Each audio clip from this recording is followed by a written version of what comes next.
little celebration for Oriana went as well as planned, I'm sure she felt our sincerity. She even had the best beauticians and tailors in the queendom at her disposal, courtesy of me. I'm still a bit concerned, but I'm sure she'll be able to take care of herself. She's an immortal now, like the rest of us. Things have been somewhat eventful since then. I wasted no time in sending Lady Sol to meet the Salazar army. My soldiers were under her command now, and the men needed to see her face. After I assumed the crown, I built a new fort in Oasis Springs, the Shadow Lair. The army was moved there. Upon her arrival, Sol was greeted by the resident alchemist, Dwight Alcandricar. The soldiers gathered in the dining hall to welcome their new general. The champion inspected them. My cousin Casey was recently accepted in the army. He was a little more excited than the others. I'm sure Sol appreciated a happy kindred spirit, although I do hope she maintained her image.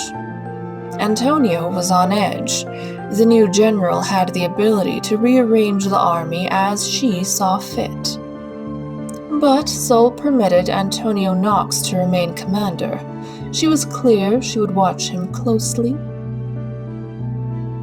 With the commander at her side, Sol addressed the men, reminding them of the Empire's expectations.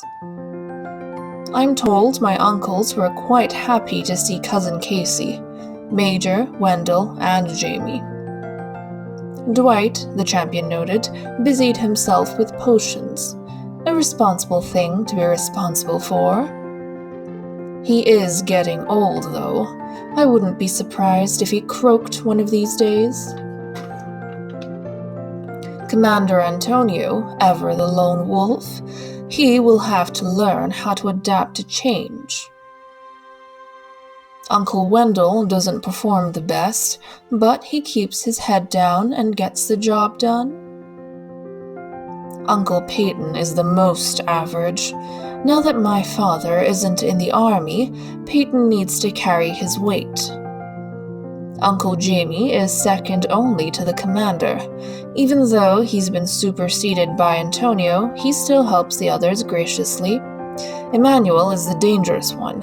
He knows where the power is and who to stick to if he wants to get ahead.